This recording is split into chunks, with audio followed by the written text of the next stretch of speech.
Have you ever felt something deep inside, but you didn't know how to say it in English? Maybe your heart was full, but your words were empty. You wanted to say, "I'm sad," but that didn't really show how you felt. You wanted to say, "I'm happy," but that word felt too small for your big emotion. You're not alone. We all have this moment when feelings are big and words are small. But here's the beautiful thing. English is not just about grammar or vocabulary. It's a language of the heart. It's a way to connect. Welcome to Today English Podcast, where we don't just learn English, we feel it. Today, we will talk about something that every human shares: feelings and emotions. By the end of this story, you will know how to express your emotions in English naturally, clearly, and with confidence. So, take a deep breath, relax your shoulders, and let's begin this journey together. Imagine this. You are walking alone on a quiet street in the evening. The sky is turning orange. The air feels cool.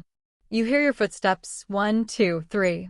You think about your day, about the people you met, and about something someone said that touched your heart. At that moment, you're not just thinking, you're feeling. Now, how can we express that feeling in English? Sometimes we say, "I feel good." But that's too general, isn't it? There are many ways to feel good. You might feel relaxed, or peaceful, or thankful. Each one is a different color of emotion. So today, we'll explore these colors. We'll learn to describe emotions with small, simple words that carry big meaning. We'll practice with little stories, like small windows into everyday life. And through these stories, you'll start to feel how English emotion words flow naturally. Let's start with one simple, beautiful word: happy. It's a word we use every day. But happy can mean many things. When you wake up and the sun shines through your window, you might smile and say, "I feel happy." But when your best friend calls after a long time, you feel something warmer, deeper, not just happy. You feel joy. Joy is light. It fills your heart like sunlight fills a room. Say it slowly with me. Joy. Feel how soft it sounds and how bright it feels. Now think about this. What makes you feel joy? Maybe it's music. Maybe it's cooking your favorite meal. Maybe it's when your child laughs. You see, in English, emotion words are not just words. They are small keys to open your heart. When you say, "I feel joyful," you're not only telling someone your mood, you're sharing a part of yourself. Now, let's imagine a short story. There's a woman named Anna. She's learning English. She lives in a small city, and every morning she walks to work. One day, it starts to rain, soft, gentle rain. She opens her umbrella, looks around, and suddenly feels something strange: calmness. The world feels quiet. She thinks to herself, "This feels peaceful." Peaceful. That's another emotion, close to happiness, but softer. Not jumping joy. Not excitement. Just calm. Like the feeling after a storm.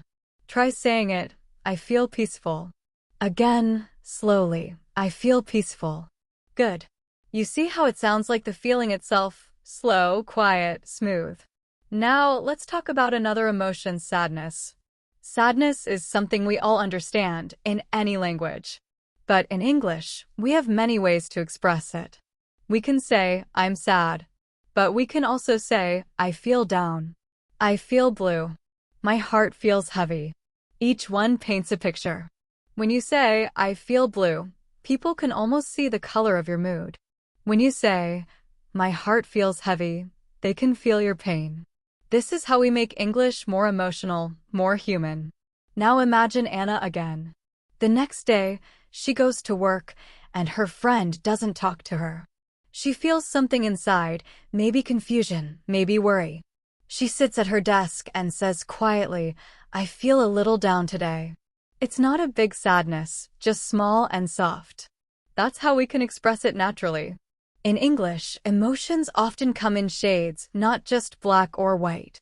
We can say, "I'm a bit tired." "I feel kind of lonely." "I'm a little nervous." Notice how soft these words sound. That's what makes English emotional, but also gentle. Now, let me tell you something interesting. When we talk about emotions, we often use the word feel, because feelings come from the body, not just the mind. You feel nervous, your heart beats fast. You feel happy, your face smiles. You feel scared, your hands get cold. That's why, when you describe emotions in English, you don't need complex words. You just need to describe what happens to your body and your heart. For example, instead of saying, I am nervous, you could say, my heart is beating fast. I can't stop moving my hands. Or, I feel butterflies in my stomach. Butterflies in my stomach. It's a funny phrase, right? But it means you're nervous, maybe before an interview or before meeting someone special. You can imagine little butterflies flying inside you, soft, quick, light. That's how English connects emotion to image, so people can feel what you mean. Now let's try a short practice together. I'll say a situation and you think, what emotion fits best? Ready? You find out you passed your exam. How do you feel? Happy, excited, relieved. You're waiting for an important call and your phone is silent. How do you feel? Nervous, anxious, worried. Your best friend forgets your birthday. How do you feel? Sad, disappointed, maybe hurt. You sit on a mountain and watch the sunset. How do you feel? Peaceful, calm, thankful. You see, emotions live in moments. When you learn to describe those moments, your English becomes alive. So, in this podcast, we won't just learn words. We'll learn to live them, to use English as a mirror of what's inside you. Before we move on to the next part, I want you to repeat this small reflection with me. When I speak English, I don't just use words. I use my heart. I don't just say how I think. I say how I feel. Beautiful. That's the real beginning of emotional fluency. In the next part, we'll go deeper. We'll explore emotions like anger, fear, love, and hope, and how to speak about them in English naturally, like a storyteller of your own life. Stay with me. Take a breath. Let's continue this journey together. Sometimes our emotions are not soft or gentle. Sometimes they're loud.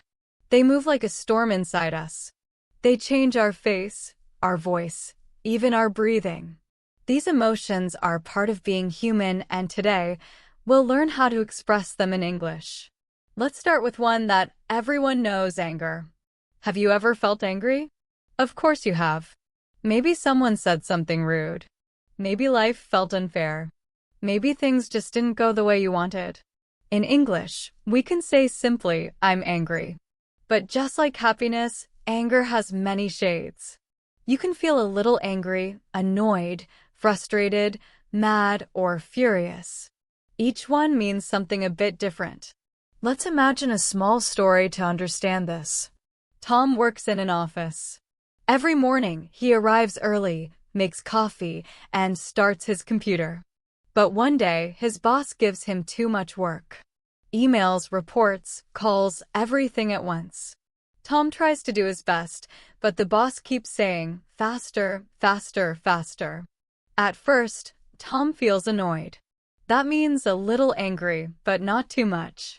Like when a fly keeps buzzing around your head. You wave it away, but it comes back. You're annoyed. Then, after 1 hour, the boss shouts again. Now Tom feels frustrated. That's stronger than annoyed. It means you want to do something, but you can't.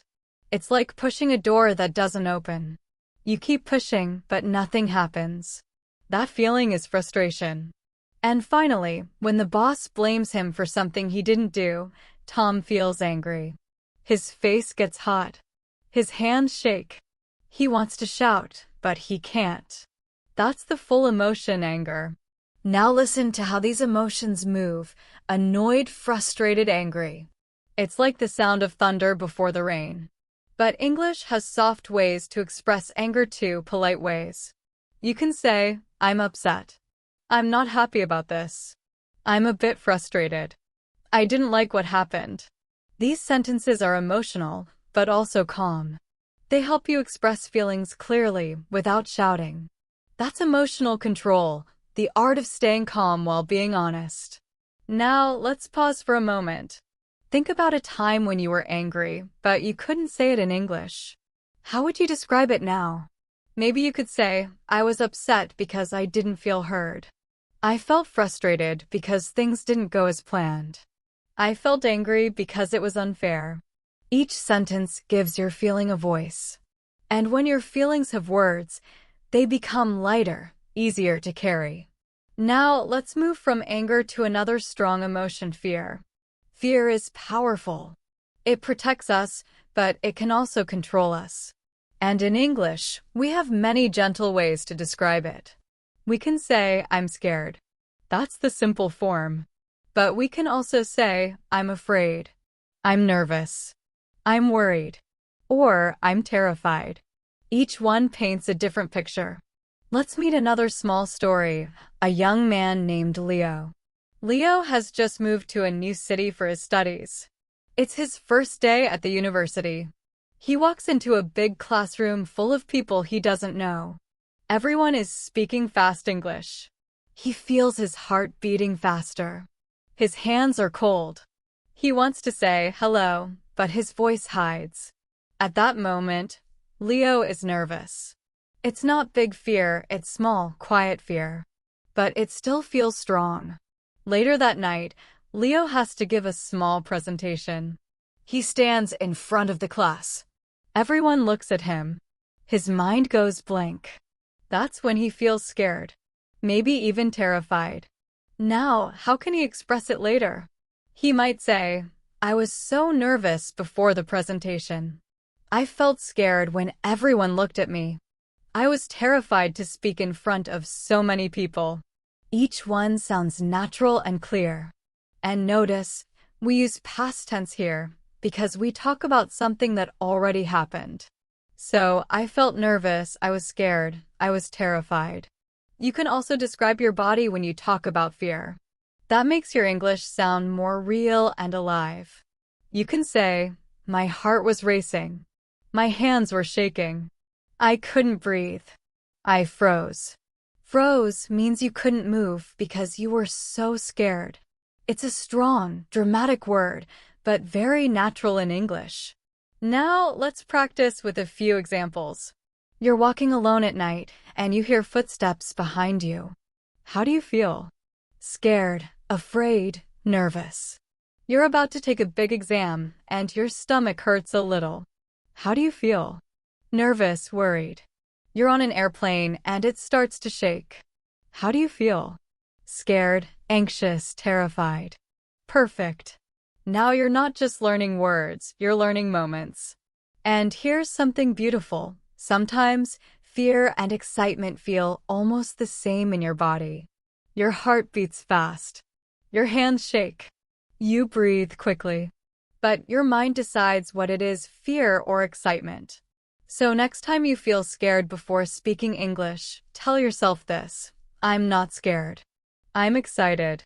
It's the same energy, just a different story. Now, let's look at one more emotion that connects to both anger and fear: control. When you feel strong emotions, English gives you many ways to say how you manage them. For example, I tried to stay calm. I took a deep breath. I controlled my temper. I kept my cool. Keep your cool. That's a fun idiom. It means to stay calm even when things are difficult. Like when someone is shouting and you just smile and say, it's okay. That's emotional strength, not fighting fire with fire. Here's a short scene. Tom, from our earlier story, finally talks to his boss. He says calmly, I understand you're stressed, but please don't shout at me. I'm doing my best. He didn't shout back. He kept his cool. And that made his words more powerful. In English, emotions sound most natural when you mix them with balance, emotion plus calmness. Like this, I was angry, but I didn't show it. I was scared, but I did it anyway.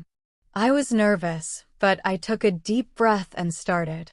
That's how we express growth, courage, and strength in English, through simple sentences, full of feeling. Now, let's take a small pause. Close your eyes for a moment, if you can. Think of a time when you were angry or scared, but you controlled yourself. Maybe you spoke calmly. Maybe you stayed silent. Maybe you smiled. That small moment, that's emotional wisdom. And learning to talk about it in English helps you understand yourself better. Repeat this softly with me. I can talk about my emotions in English. I can express anger without shouting. I can express fear without shame. I can stay calm and use words to show my strength. Good. That's how you grow, both in language and in life. In the next part of our story, we'll move from heavy emotions to lighter ones: love, kindness, and connection. We'll explore how to speak about love naturally in English, not just romantic love, but everyday love, love for family, friends, food, music, life, and how small words can hold big hearts. So stay with me. Take a slow, deep breath, and let's move into the next chapter of the heart. Love. It's such a small word, only 4 letters, but it carries the biggest meaning in every language. In English, love is more than a word. It's a feeling, a story, a heartbeat that connects people. But when English learners hear the word love, they often think only of romantic love between 2 people in a relationship. And yes, that's one kind of love. But there are so many more. We can love our family. We can love our friends. We can love our pets, our work, our city, our morning coffee. Love is not always loud. Sometimes it's quiet, like a soft light in the background of your life. So today, let's explore how to talk about love and connection in English in small, natural ways. Let's start with a simple scene. Imagine a boy named Amir. Every Sunday morning, he visits his grandmother. She always makes tea sweet, warm, with a little milk. They sit together and talk about life. Sometimes, they don't even speak much. They just sit. And that silence feels peaceful, full of love. One day, his grandmother says, "You don't need to say, 'I love you' all the time. I can feel it when you come." That's what love really is.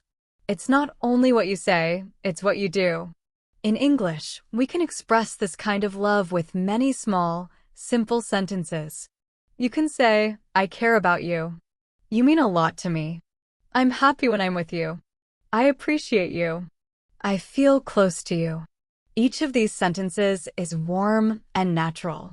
You can use them with friends, family, or even colleagues. They sound real, not too strong, but full of feeling. Now, let's talk about how English shows love through actions. We often use verbs like help, support, listen, understand, and share. Because love in English is often shown, not declared. For example, my mother always listens to me when I'm sad. That's love. My friend helped me move to my new house. That's love. My partner cooks for me when I'm tired. That's love too. These small stories show love through kindness and connection. That's what makes English emotional, the power of small acts. Now, let's imagine another story. There's a woman named Sophia. She's an English teacher in a small town. Every day, she teaches young students. She listens to their dreams. Some want to travel. Some want to be doctors. Some just want to speak English like her. Sophia smiles when they try, even if they make mistakes. She always says, "Good job. I'm proud of you." That's love, not romantic, but human love. The kind that makes people grow. Now, let's learn a few natural English expressions to talk about liking and loving things in daily life. We can say, "I love this song." "I really like your smile." "I enjoy cooking." "I'm crazy about football." "I'm a big fan of that movie." Each of these sentences expresses positive emotion, but in different ways. When we say, "I love this song," it means the feeling is strong, emotional. "I enjoy this song" is softer, more calm. "I'm crazy about this song" is more fun, energetic, like excitement. So, when you talk about things you like in English, you can choose your energy level. Low energy, "I like it." Medium energy, "I really like it." High energy, "I love it." Very high energy, "I'm crazy about it." Let's practice with a few examples. You're drinking your favorite coffee. You can say, I love this coffee. You're watching your favorite show. You can say, I'm crazy about this series. You're sitting by the window reading a good book. You can say, I really enjoy reading. You see, simple words, big feelings. Now, love is not always easy. Sometimes love brings pain too. When we care deeply, we also feel deeply.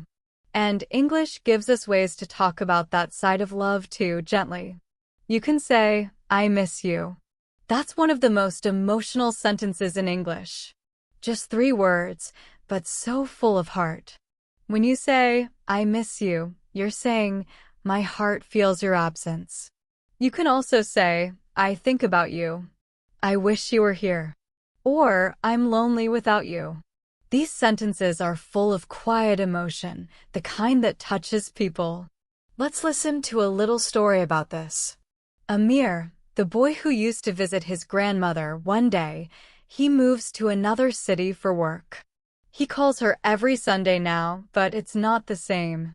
One day, on the phone, she says, I miss you, my dear. And Amir says softly, I miss you too, Grandma. I wish I could visit. That short exchange, that's love in English. It's not big words. It's soft truth. Now, sometimes we want to say thank you, and that too is love. Gratitude is one of the most beautiful emotions in any language.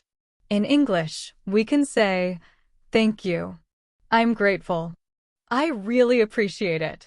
That means a lot to me. I'll never forget your kindness. Each one carries love in a polite, natural way. Let's imagine another small story. Sophia's student, Mia, finishes her English course. On the last day, she gives Sophia a small note that says, thank you for believing in me. Sophia smiles. She doesn't need big words. Just that one sentence touches her heart. That's how love and gratitude work together, quiet, real, human. Now, let's take a moment to practice together. I'll say a feeling, and you think of a natural English sentence to express it. Ready? You feel thankful to your teacher. What could you say? Thank you so much, / I really appreciate your help. You love your friend and want to show it. What could you say? I'm so happy you're my friend, / you mean a lot to me. You haven't seen your family for a long time. What could you say? I miss you, / I wish I could be there. You like a song or a place very much. What could you say? I love this song, / I really like this place. Perfect. Now you're not only learning words, you're learning emotion flow. That's what makes English alive. Now, there's one more special way English shows love through compliments. A compliment is when you say something nice to make someone feel good. For example, you look nice today. I love your smile. You did a great job. That's a beautiful idea. Compliments are small gifts, free but powerful. They connect people. They make communication warm and kind. You can give compliments in many ways. About someone's appearance, you look great. About someone's work, you did amazing today. About someone's personality, you're always so kind. And the best thing? You can also receive compliments with love. When someone says, you look nice, don't say, no, I don't. Say, thank you. Smile. Accept it. That's love too, love for yourself. Now, let's end this section with a small reflection. Repeat softly with me. Love is not only a word. It's in my actions. It's in my kindness. It's in my thank you. It's in my smile. When I speak English with love, people can feel it. Beautiful. That's the real secret. Your English becomes stronger when your heart is open. In the next part, we'll talk about something that every person feels, but few can express easily: loneliness, sadness, and healing. We'll learn how to talk about difficult emotions in English without fear, how to use words to heal, to connect, and to grow stronger inside. So stay with me. Take another deep breath. And let's continue this emotional journey together. There's a moment we all face in life, when the world feels quiet and we feel alone. No messages on the phone, no sound in the room, just silence. And in that silence, you start to feel something deep loneliness. It's not easy to talk about loneliness in any language. But in English, there are simple, beautiful ways to express this feeling softly, truthfully. Let's start with a story. There's a man named Daniel. He lives in a small apartment in a big city. Every morning, he goes to work, talks to people, smiles, but when he comes home, it's quiet. He turns on the TV, eats dinner, and looks out the window. Sometimes he thinks everyone is busy. Nobody calls. Maybe they've forgotten me. He feels lonely. Now, how can Daniel say this feeling in English? He can say, I feel lonely, or I feel alone. These two sentences look similar, but they are not exactly the same. When you say, I feel lonely, it means you want connection, you want someone to talk to, someone to listen.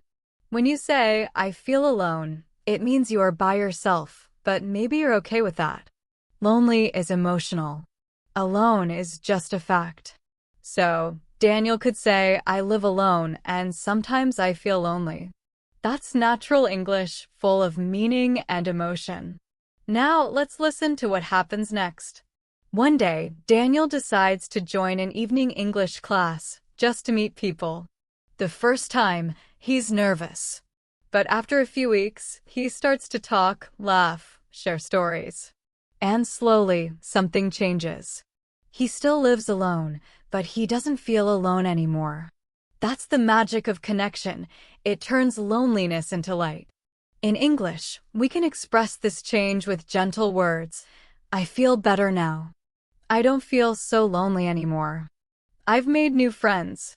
I feel more connected. Each of these sentences shows movement from sadness toward healing. And that's what we all want, not just to describe pain, but to move through it. Now, let's talk about sadness, a quiet, deep emotion. Sometimes sadness is heavy like rain. Other times, it's soft, just a cloud in your heart. In English, you can say, I feel sad. I feel down. I feel low. Or, I'm not okay. That last one, I'm not okay, is one of the most powerful sentences in English. Because it's honest. It's simple. It opens the door for someone else to care. Let's imagine another story. Sophia, the teacher we met earlier, comes home after a long day. One of her students didn't pass an important test. She feels like she failed as a teacher. She sits quietly and says to herself, I'm not okay today. Her friend calls and asks, how are you? Normally, she would say, I'm fine. But this time, she tells the truth. I'm sad. I feel tired. And her friend replies, it's okay to feel that way. I'm here. That small exchange, honest words, soft voice, is how healing begins. Because words are medicine. When spoken with kindness, they help hearts breathe again. Now, let's learn a few natural English expressions to describe sadness in more detail. You can say, I'm heartbroken, when you lose someone or something you love. I feel empty inside, when you can't feel joy or excitement. I feel hopeless, when you think things will never get better. I'm disappointed, when something didn't go the way you wanted. I'm hurt, when someone's words or actions made you sad. Each of these sentences has its own color of sadness. You don't need to say them all. Choose the one that matches your heart. Let's listen to another small story. Mia, Sophia's student, failed her exam. She worked hard, studied every night, and still didn't pass. When she saw her result, she said, I'm disappointed. She didn't cry. She didn't shout. She just felt quiet and small. That's sadness too, not dramatic, but real. Later, Sophia hugs her and says, it's okay, Mia. You did your best. Don't give up. And Mia says softly, thank you, teacher. I'll try again. That moment, one sentence, one hug, changes everything. That's the power of healing words. In English, we have many gentle ways to comfort someone who feels sad. You can say, I understand. I'm here for you. Don't worry, things will get better. It's okay to cry. You're not alone. These are not just English sentences, they are bridges between hearts. When you use them, you're not only speaking English, you're showing empathy. Now, sometimes healing starts inside you, when you talk kindly to yourself.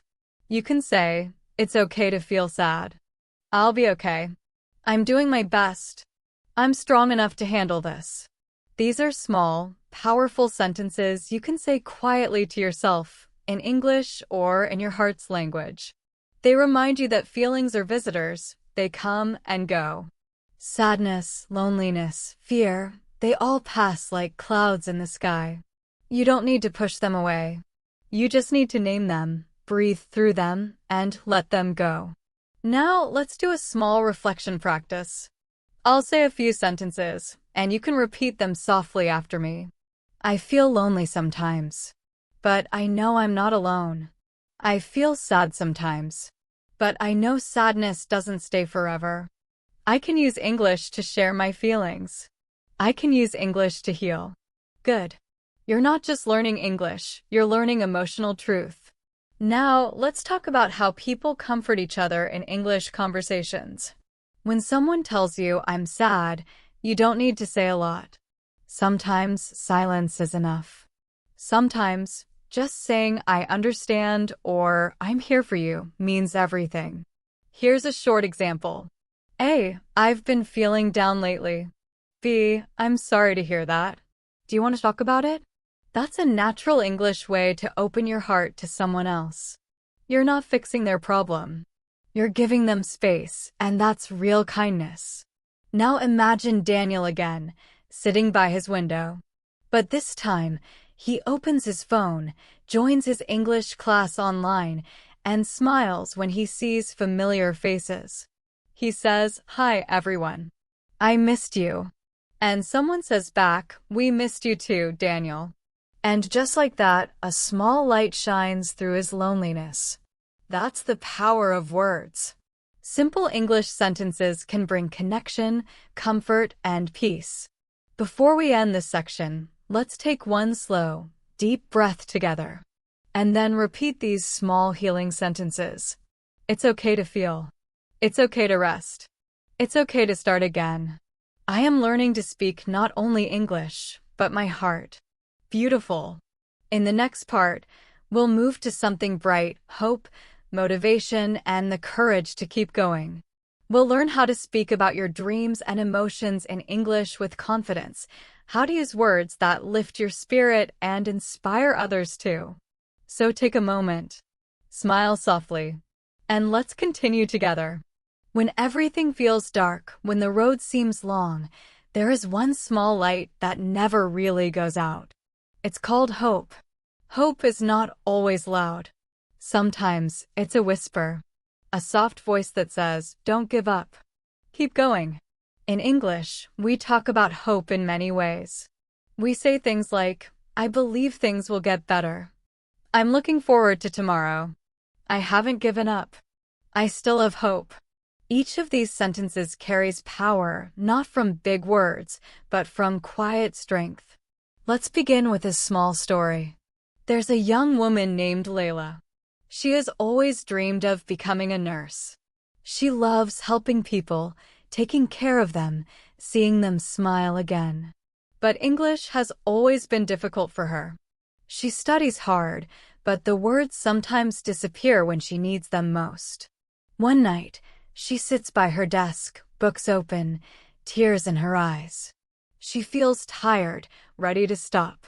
And then she looks at a small note her teacher once gave her. It says, one day, you will help others with your kindness and your words. Layla smiles. She wipes her tears and whispers, I will try again. That's hope. In English, we can express this moment in many simple, natural ways. I won't give up. I'll keep trying. I still believe in myself. I can do this. Notice something? All these sentences use the future will. That's because hope always looks forward. Hope is the language of tomorrow. Now, let's talk about motivation. Motivation is like the energy inside you that helps you move. It's not always strong. Sometimes, it's just a spark. But even a small spark can light a big fire. In English, we can express motivation in simple sentences like, I feel inspired. I'm excited to start. I'm ready to work hard. I believe in myself. I know I can do it. When you say these words aloud, something changes inside you. Your voice becomes stronger. Your heart feels lighter. Because words create feelings, not just describe them. Let's imagine another story. Leo, the student we met earlier, who was nervous to speak English in class, one day, his teacher asks him to give a short talk about his dream. He takes a deep breath and says, My dream is to travel around the world and help people learn English, just like me. At first, his voice shakes. But then, something magical happens. He sees people smiling, nodding, listening. He feels brave. After class, his teacher says, Leo, that was beautiful. I'm proud of you.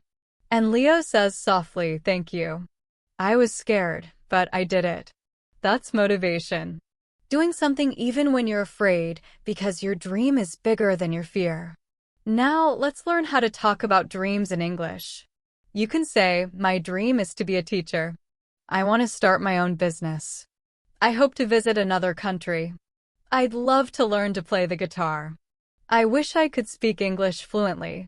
Notice the soft power of hope, want, wish, love. These are emotional verbs. They show not just your goal, but your heart.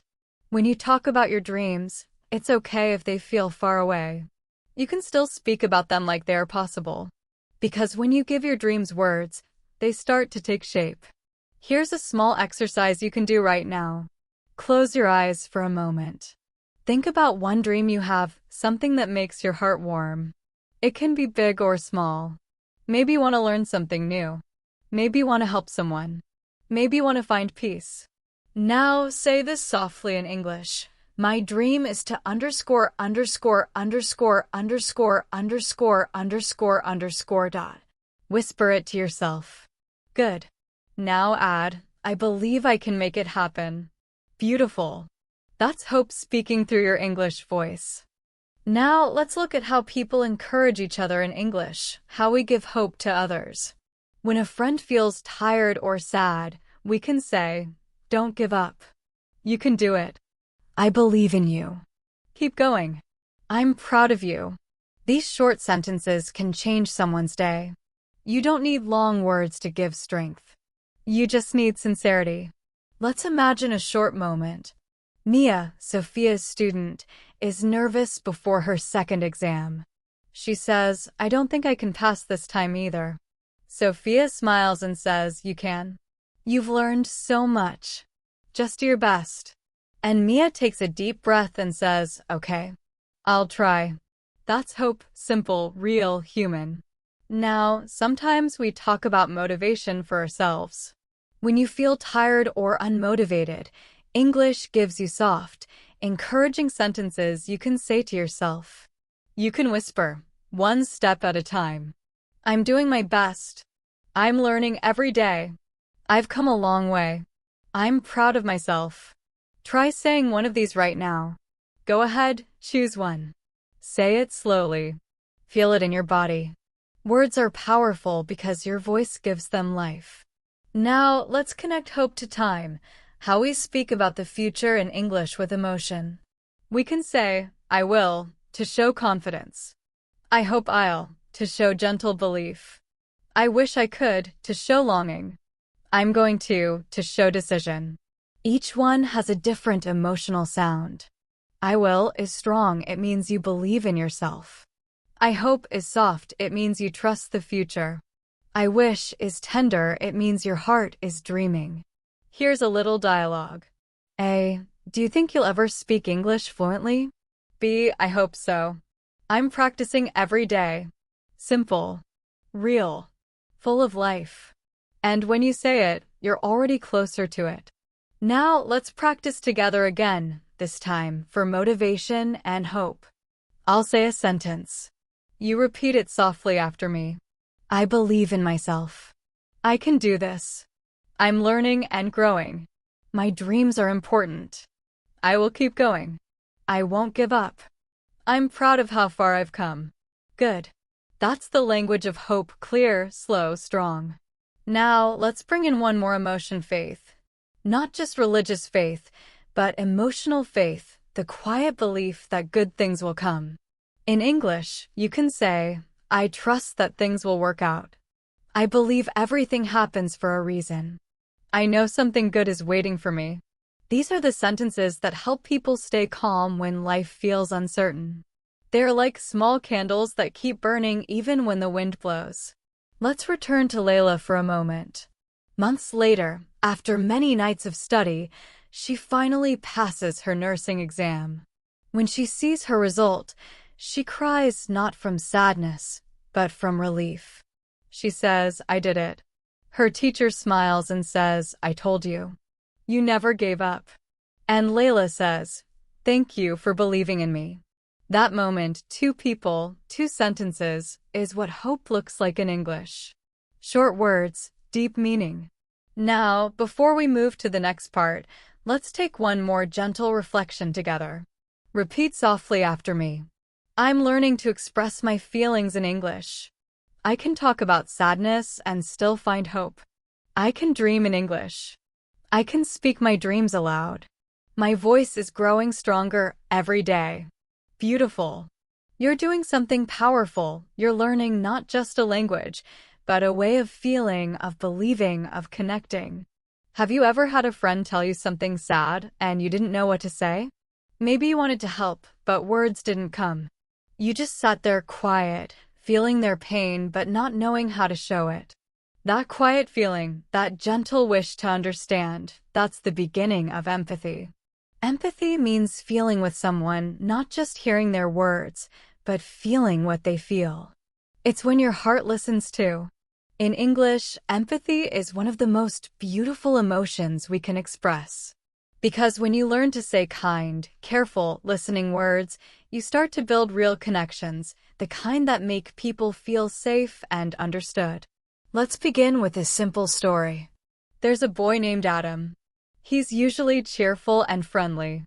But one day, he comes to class quiet, with his eyes down. His teacher, Ms. Olivia, notices. After class, she gently says, Hey Adam, you look a little sad today. Are you okay? Adam hesitates. He shrugs. Then he says, My dog died yesterday. Ms. Olivia doesn't speak right away. She just listens. After a short pause, she says softly, I'm really sorry to hear that, Adam. That must be very hard. Adam nods. He was my best friend. And Ms. Olivia says, I understand. Losing someone you love hurts a lot. I'm here if you need to talk. That's empathy. Not big words. Not advice. Just presence, soft, real, human. Let's look at some of the English sentences Ms. Olivia used and how you can use them too. I'm really sorry to hear that. That must be hard. I understand how you feel. I'm here if you need to talk. It's okay to feel sad. These are gentle, kind expressions. They don't fix the problem, but they show care. That's what people need most, not solutions, but understanding. Now, let's practice emotional listening, how to listen in English with empathy. When someone shares something emotional with you, don't rush to reply. First, just listen. Then, reflect their feeling back. That means you show that you understand what they're feeling. For example, A, I'm really stressed about my job. B, it sounds like you have a lot on your mind. A, I feel lonely these days. B, that must be hard. I'm here for you. A, I'm scared about my future. B, I understand. The future can be scary sometimes, but you're not alone. These are simple patterns, but they create real emotional connection. You can hear empathy in the sound of your voice too, slow, soft, gentle, calm. Empathy lives in tone as much as in words. Let's talk about body language for a moment. When you're speaking English face to face, empathy also lives in your eyes, your smile, your small nods. When you say, I understand, with soft eyes, it means so much more than just the words. Now, empathy isn't only for sadness, it's for happiness too. When someone shares good news, you can share their joy. That's also empathy. Let's see an example. A, I passed my exam. B, wow, that's amazing. I'm so happy for you. See how natural that sounds? You share their joy, and that's emotional connection. In English, we have many ways to show happy empathy. You can say, that's great. I'm so glad for you. You deserve it. I knew you could do it. These sentences lift people up. When you use them, your voice becomes a gift. You give your energy, your emotion, your heart. Now let's imagine a group of friends, Daniel, Sophia, and Mia. They're all sitting in a cafe after class. Mia says, I didn't sleep last night. I'm so stressed about my exam. Sophia puts her hand on Mia's shoulder and says, you'll be okay. I know you worked hard. Daniel adds, yeah, and you always do your best. We're proud of you. Mia smiles. Thank you. That means a lot. That small scene, simple words, gentle tone is empathy in real life. No one gave advice. No one tried to fix anything. They just cared. Now, let's learn more natural phrases you can use to show empathy in English. When someone is sad or struggling, I'm sorry you're going through this. That sounds really tough. You're not alone. I can imagine how that feels. I'm listening. When someone is happy or proud, that's wonderful news. I'm so proud of you. You worked so hard for this. I'm happy for you. You deserve all the good things. All these sentences are small, but they open big emotional doors. Empathy also means being curious about others without judgment. You can ask gentle questions to understand them better. For example, how are you feeling about that? What's been on your mind lately? Do you want to talk about it? What helps you when you feel this way? These questions show care. They invite honesty. They help people feel safe. Let's listen to another short story. One evening, Layla, the nurse, is talking to a patient, an older woman who just lost her husband. The woman says quietly, it's strange. I feel like part of me is gone. Layla sits beside her and says softly, that must be so painful. I can only imagine. The woman nods and says, thank you for listening. Most people don't. Layla smiles gently and replies, you're not alone. I'm here. That's empathy in its purest form, presence without pressure. Now, in English, sometimes you don't even need words to show empathy. You can just say, oh, I see. I understand. And the person feels heard. But remember, how you say it matters. If you say, I understand, too fast or coldly, it loses meaning. But if you say it softly, with care, it becomes healing. Let's practice some slow, natural, empathetic sentences together. You can repeat them quietly after me. I understand how you feel. That must be difficult. I'm here for you. You're not alone. I care about you. I'm happy for you. I'm proud of you. Good. Your voice has kindness in it now. That's the voice of empathy. Now, empathy also means understanding yourself. Sometimes we are kind to others but hard on ourselves. We say, I should do better, or I'm not enough. But what if you spoke to yourself like you would to a friend? You could say, I'm trying my best. It's okay to make mistakes. I forgive myself. I deserve kindness too. That's self-empathy. It's the foundation of all emotional connection. Because when you understand your own heart, you can understand others more easily. Here's a small reflection you can do right now. Close your eyes. Take a slow breath. Think of someone you care about, someone who's going through a hard time. Now imagine speaking to them in English with kindness. Say softly, I understand how you feel. You're not alone. I'm here for you. Now think of yourself. Say the same words quietly, but to you. I understand how I feel. I'm not alone. I'm here for myself. Beautiful. That's emotional fluency. That's the kind of English that heals and connects. Now, let's look at empathy in small daily moments. When you order food and the person looks tired, you can smile and say, I hope your day gets better. When your friend seems quiet, you can ask, hey, are you okay? When someone helps you, you can say, thank you. That means a lot. Empathy lives in these little gestures. It's not about perfect grammar or vocabulary. It's about presence. Because in the end, English is not just a language of information. It's a language of emotion. When you speak with empathy, your English becomes human, warm, alive. Now, take a moment and repeat this reflection after me. I can listen with my heart. I can speak with kindness. I can understand others through English. My words can make someone feel seen and heard. Beautiful. You're not just learning English anymore, you're learning connection. Every feeling we talked about, happiness, fear, love, loneliness, sadness, hope, empathy lives inside you. They are all part of being human. And sometimes, they come together all at once. You might feel sad and thankful at the same time. You might feel scared but hopeful. You might miss someone, but also feel peaceful in your heart. That's emotional balance, not pushing feelings away, but learning to hold them gently. In English, we can express this kind of balance with calm, simple sentences. We can say, I feel a mix of emotions. I'm sad, but I'm also grateful. I'm tired, but I know I'll be okay. I feel nervous, but excited. Notice something? The small word but creates peace. It connects the storm and the sunshine. It shows that you accept both sides.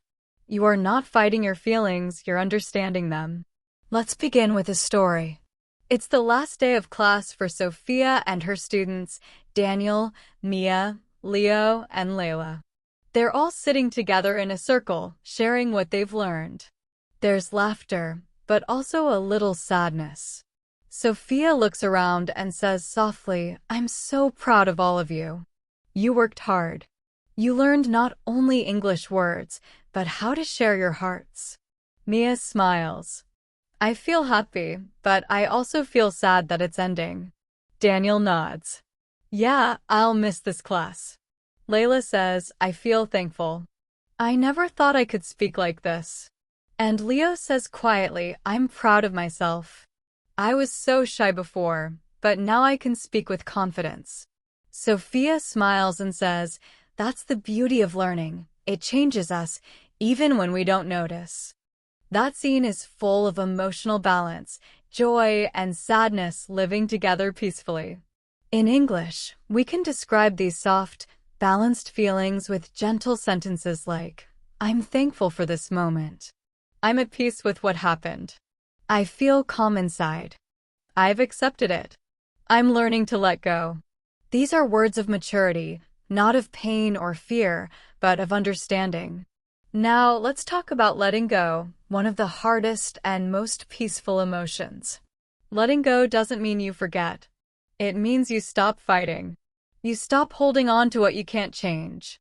In English, you can say, I've made peace with it. I'm learning to move on. I accept what I cannot change. I'm ready for a new beginning. These are the sentences that carry quiet strength. They show that your heart is healing and your mind is calm. Let's imagine Daniel again. He still lives in the same apartment, but it doesn't feel lonely anymore. He's met new people. He enjoys small things, a walk, a song, a cup of tea. One evening, as he looks out the window, he whispers, I feel peaceful. Not excited. Not sad. Just peaceful. That's emotional balance. Now, let's learn how to talk about peace and calmness in daily English conversation. You can say, I feel calm. I feel relaxed. I feel light. I feel peaceful inside. I feel content. The word content, pronounced content, means quietly happy, not because everything is perfect, but because you accept it as it is. Let's try using these in real situations. A. How are you these days? B. I'm good. I feel calm and content. A. Are you happy with your new job? B. Yes, I am. I feel peaceful there. It's not easy, but I like it. A. Do you miss your old life? B. Sometimes. But I've made peace with it. Simple words, deep emotions. Now, emotional balance is not about being happy all the time. It's about understanding that feelings are like waves. They rise and fall. You can't stop them, but you can learn to surf them. When you feel sad, you can say, "This feeling will pass." When you feel happy, you can say, "I'm grateful for this moment." When you feel scared, you can say, "I can handle this." These small sentences are emotional anchors. They help you stay steady when life moves fast. Let's take a small pause and do a spoken reflection together. You can repeat softly after me. I accept how I feel. I am learning to stay calm. I can find peace in small things. I'm thankful for today. I'm growing in English and in life. Beautiful. Your English voice is calm and real now. Now let's talk about forgiveness, another deep kind of emotional balance. Forgiveness means releasing the pain someone caused you, not because they deserve it, but because you deserve peace. It's not easy, but it's freedom. In English, you can say, "I forgive you. I've moved on. I'm not angry anymore. I wish them well." Or sometimes, it's yourself you need to forgive. Then you can say, "I forgive myself for my mistakes. I'm human. I'm learning. I'm ready to start again." These are not just sentences, they are doors to emotional peace. Let's go back to Sophia and her students for a moment. After class, they sit together one last time. Sophia says, "You've all grown so much, not just in English, but in understanding yourselves." Mia laughs softly and says, "I used to be so afraid of speaking. Now I just talk, even if I make mistakes." Daniel smiles. "I used to feel lonely. Now I know how to connect." Layla nods. "I learned to believe in myself." Leo adds, "And I learned to listen not just to others, but to myself." Sophia looks at them and says quietly, "That's what language is, it's not just words. It's how we share who we are." That's the true meaning of this lesson. Emotional balance is when you can speak honestly, listen deeply, and live gently. When you can say in English, "I'm not perfect, but I'm okay. I have good days and bad days. I'm learning. I'm grateful. I'm at peace." Let's take a moment to say these together. Repeat slowly after me. I'm not perfect, but I'm okay. I have good days and bad days. I'm learning. I'm grateful. I'm at peace. Good. Let those words stay with you. Now let's talk about one last idea, presence. Presence means being here, not in the past, not in the future, but right now. When you speak English with presence, you don't worry about mistakes. You don't rush. You just speak, breathe, and connect. Presence sounds like this: I'm here. I'm listening. I'm speaking from my heart. When you talk like that, people feel you, not just your words, but your soul. That's the highest level of fluency, emotional fluency. Now, take one last deep breath with me. Inhale, exhale, and repeat softly. I feel calm. I feel thankful. I feel alive. I can speak my heart in English. Beautiful. You did it. You've just spent over an hour learning to speak and understand the language of emotions in English, but also in life. You've practiced expressing joy, fear, sadness, love, hope, empathy, and peace. You've learned how to use simple, powerful words to show who you are and what you feel. You're not just learning English anymore, you're learning humanity. And every time you speak, remember, your words can heal. Your voice can comfort. Your English can connect hearts. So wherever you are, smile softly, take one more breath, and say it with me. I'm proud of myself. I'm learning every day. I'm enough. Thank you for listening to Today English podcast. If this journey touched your heart, come back again, listen slowly, repeat often, and speak softly to yourself. Because English is not only a language, it's a way of feeling, understanding, and living. Until next time, take care, stay kind, and keep speaking from your heart.